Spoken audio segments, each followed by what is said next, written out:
What's the story with the goaltending there with Mike and? Hutch's wife is having a baby. Oh, good for him. Yeah, Might he be there tomorrow then? Do you think? that's a good question.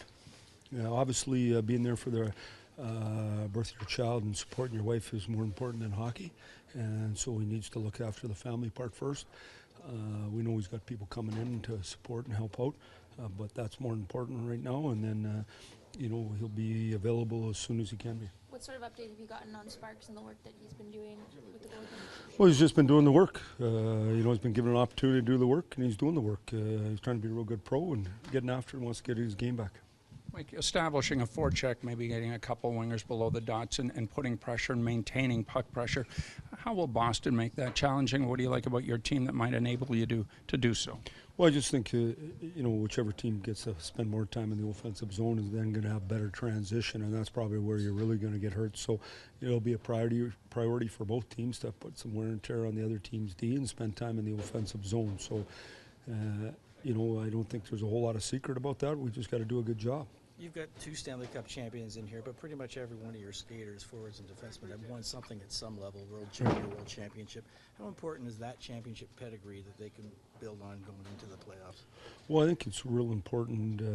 When you won, you seem to know how to win, and you know how hard you can play. There's a whole another level of hard. Once you figure that out, that you can play at that level and sustain it for long periods of time, you're more likely to get that done. So I think that's an important thing. But the guys who have won, and I think it's different than having management that's won or anything like that. I think the players on the team that have won can really help the guys who haven't, and makes for important guys or additions to your club. Mike, we talked about the pressures that the players are under. What's it like for you going into this? This is year 4 for you. Yeah, it's a riot, to tell you the truth. It's as much fun. I said to my wife 2 days ago, as much fun I've had in 3 months as the other day. So getting prepared is important. When I look at what we've been able to do here, obviously real proud of the fact that where we're at and where we're going. The Maple Leafs, when they told me the other day the Maple Leafs didn't have back-to-back 100-point seasons in their history, I couldn't believe it. But it just goes to show you we're going in the right direction, and we think our players are getting older and better. Our kids that are real important to us, and that's important for us as well. In the end, though, this time of year is what it's all about, and pressure is a privilege, and pressure simply means you have a chance. If you have no chance, there's no pressure.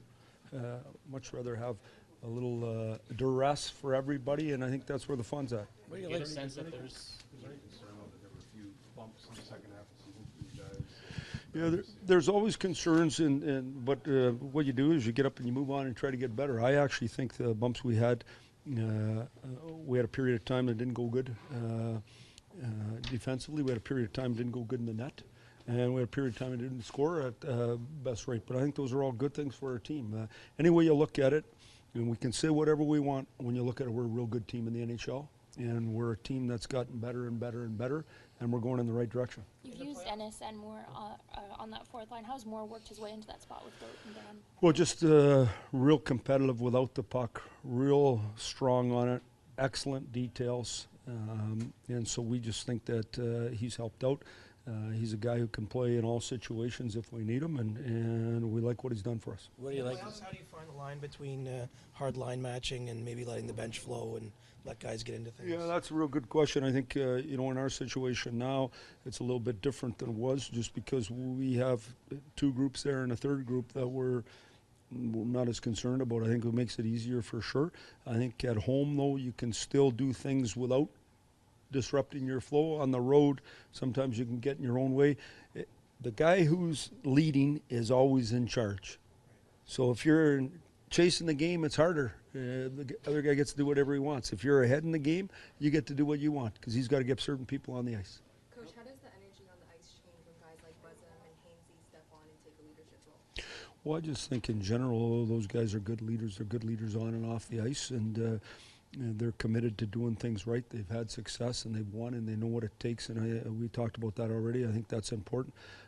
Leadership in the end, though, has nothing to do with what you say. It has to do with what you do and how you model, and your compete level at this time of the year is so important, and those guys do that. How much confidence do you expect Tavares to bring into the playoffs, considering he's coming off the career season that he's had? Yeah, I mean, we talked about that with our guys, too. Lots of times, I said this the other day, lots of times you've had a career year, and if you go 2 games without scoring, everyone's all over you. Just play well. Don't read any of the news. Just play well. Keep doing it. Be patient, and stick to your game, and everything will turn good. He's been really good, and he's got better and better and better defensively for us, which is real important for our team. And his line is a good line. So they've been a real factor in our year. And he knows how to score playoff goals. That's what he scores anyway by standing in the blue paint. So shouldn't be a big adjustment. Connor Brown didn't score the way he probably would have liked, but he's a good soldier for you. He does everything else. Well, he's an important guy, important at this time of year. Knows how to play. I talked to Brownie a lot about that, climbing all over the goalie, being relentless and doing a good job, getting second chances. But at the same time, taking care of defense. I think that's absolutely critical for everybody. Is you got to be patient. You're going to get your chances. There's going to be times they're going to outplay you. Just relax. There's going to be times when your power play doesn't work, your penalty kill doesn't work, and just keep on keeping on and keep grinding. So we're looking forward to a game tomorrow. We've had 3 days of press conference without having anything to really talk about. So now we're going to have something to talk about. That'll be good. Was Sparks back here sooner than expected? Did you have any message for him? No, he's not back here any sooner. In my mind, he's filling in for a day or two here. Well, Hutch and his wife, obviously welcomed their child. And in the meantime, though, the 10-day program that he was on, he's still on that program. We won't deviate from that.